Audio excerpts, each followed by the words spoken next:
Right. So people were asking for a video on how to use the um, conditional logic or rules in your intake forms or in your progress notes.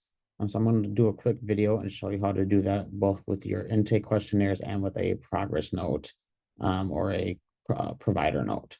So I'm actually going to use one that I've already created, but I'll kind of still walk through it step by step so you can see. So I'm going to use my intake note here. And so you'll see on my note here already, you can kind of see these two questions kind of have a great little bit of a gray background here. And then there's also this little um, exclamation point here, but that's not, and it has nothing to do with the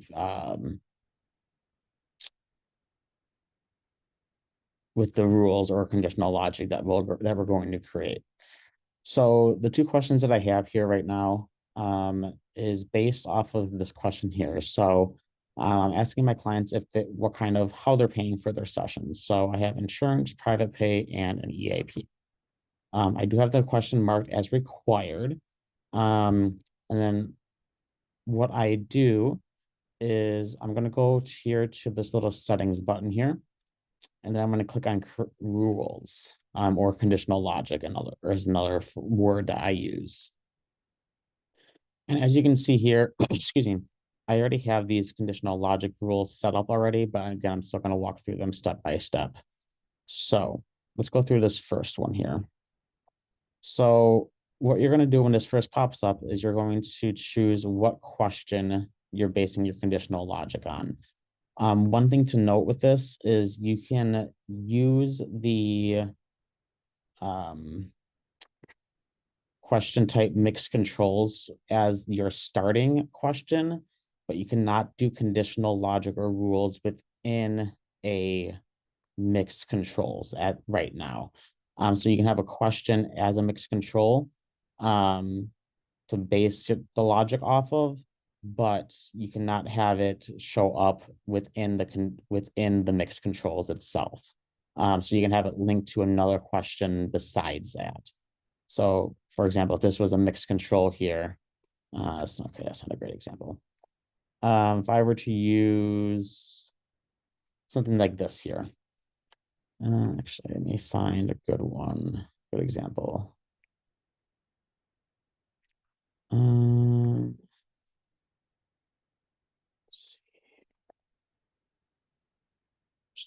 all right, here's a good one. So this is my question I have on previous therapy. So I have a yes, no question here. So have you ever had thoughts or struggled with thoughts of wanting to be dead, except so suicidal ideation question. So if I go into my rules, and this is question 10, and it's this question right here. And if I say that equals yes, then there's quite a few different options that show up here. So you can hide questions based on a response, show questions. You can have specific consent forms. So let's say I have, like with my insurance question that I have up here, I have an authorization to bill insurance form, for example. So if a client is private pay or EAP, or maybe even just private pay, I could have it be for the insurance and EAP, I can have it show my authorization to bill insurance. So if I go to rules, let me go back to question 10 here. So if I have that as yes, then I can hide specific questions. Again, you'll see because question 10.4, that's in a mixed control question. You can see that I can't select specific questions within the mixed control as another point. The hide or show a question. Again, it's only the main questions that I can do. You can also use conditional rules for creating tags for clients. So like I have a tag for headway that I use. I also put a tag if they're insurance. I say what the insurance is for the tags. You can do assign clients. If you use practice queues payment processing, you can set auto charges. So if I have auto charge on and I want to put a headway client so that they don't get charged, and I could do, if let's say I had a question that said headway or something, right? So then I could do set auto charge to follow what I have set as my default, or to not charge automatically. Okay. So going back to this one here, so question 2, are you using insurance or paying out of pocket? Insurance. You can see this one is actually set up with the consent form actually. So it will show the authorization to bill insurance. So when a client is filling this out, I'm just going to skip these questions here. So you'll see that this pops up with the insurance information question that gets filled out. All of these fields are mapped to the client profile. So once they fill them out here, I don't have to re-enter them on the client profile page.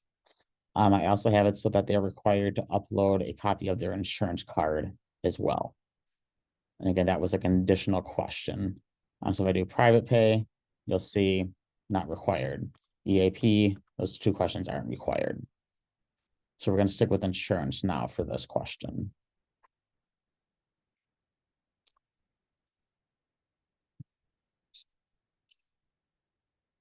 So now you'll see authorization to bill insurance shows up here. But if I go back and I say private pay,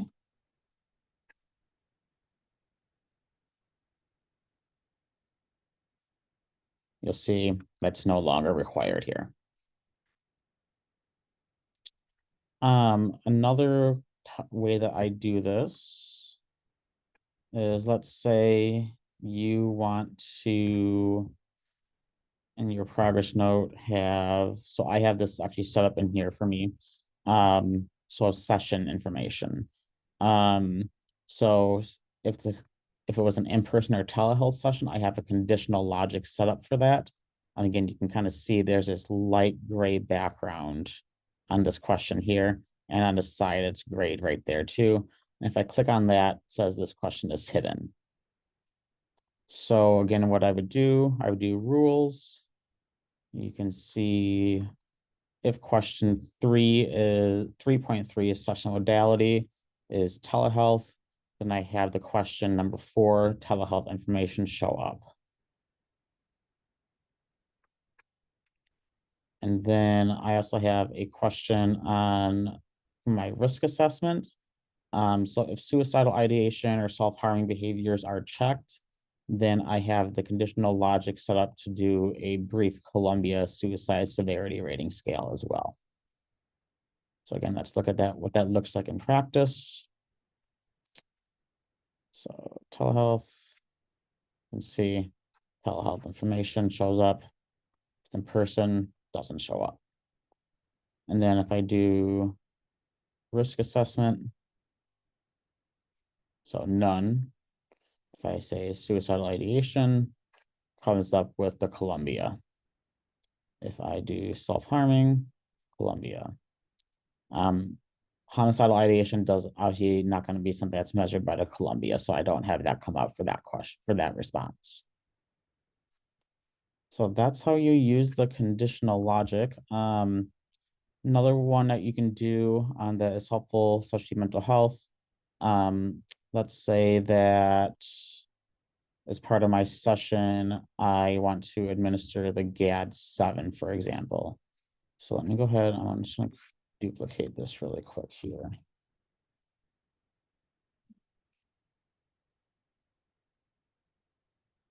And I'm just going to throw in here the GAD-7.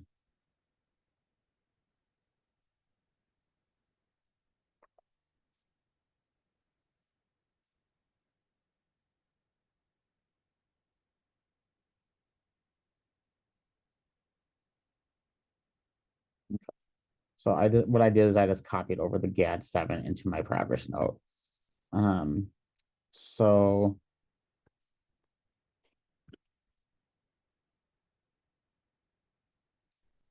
So let's say in here,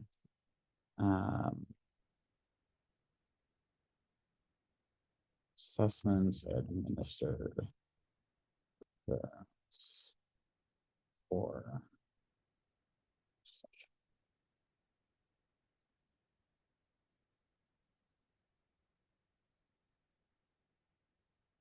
let's say I have those two in there. I don't have to have the PHQ9 in here, but just putting it in for reference. So again, I will go to rules, add new rule. If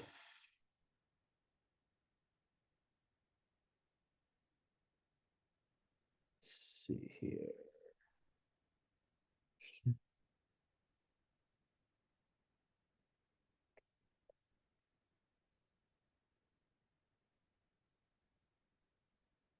Show up.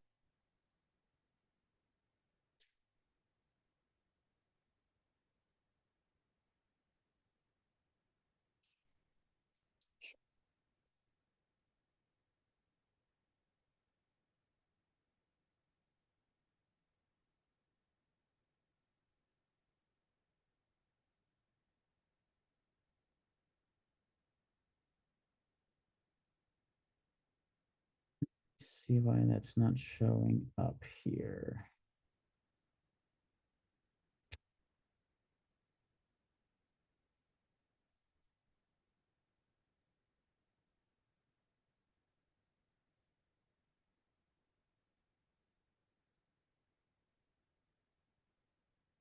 Yep. It looks like it has to be a.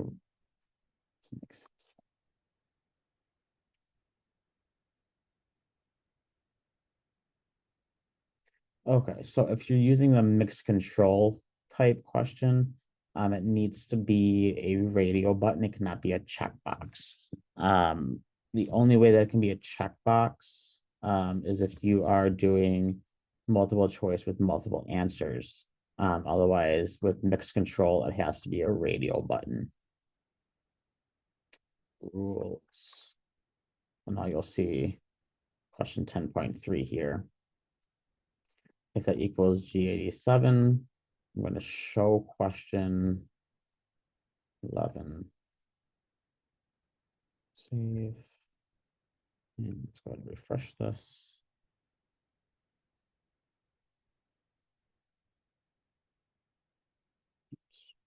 Seven. There you go. Got 7 goes in there.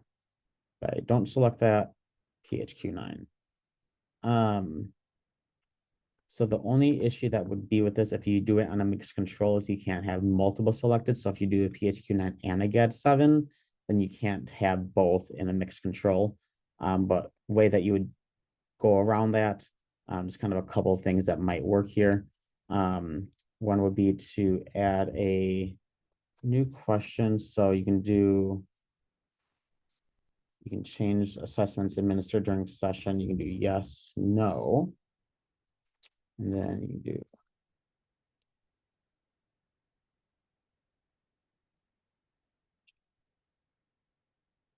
and you can do multiple choice, do CAD7, PHQ9. And then what you would actually want to do, so you're going to use the rules again here. I'm going to get rid of that. So if 10 equals yes, then I'm going to show question 11.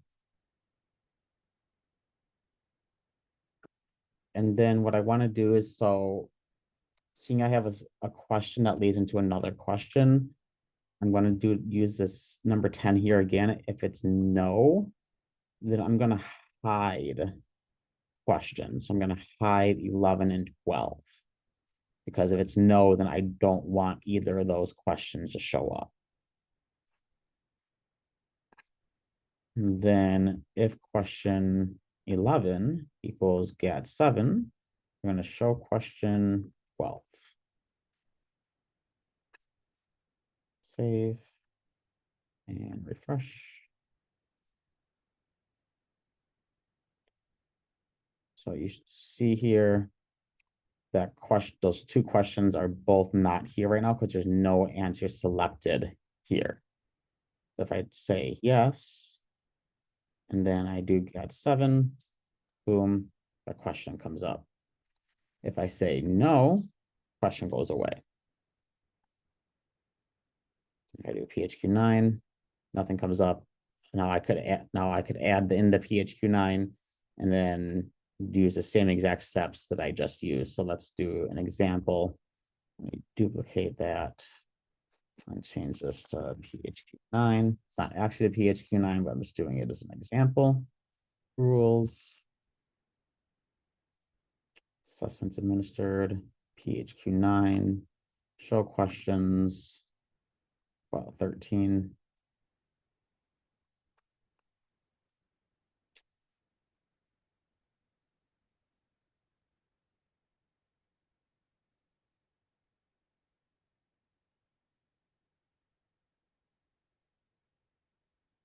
And then what you'd want to do, so you'd also want to put in there the hide question. So if GAD7 is selected, then you're wanting to set it up to hide the PHQ9. Because otherwise it would still show up otherwise. Fresh 2. Yeah.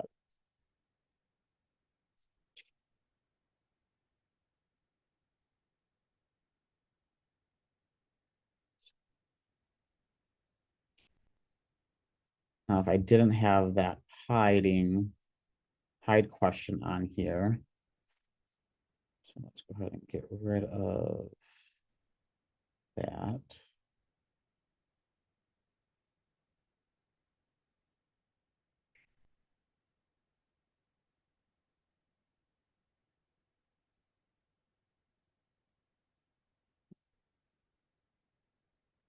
Yes, it does still work. Okay. So that is how the assessment or how the rules work here in IntakeQ. Let me know in the comments if you have any questions.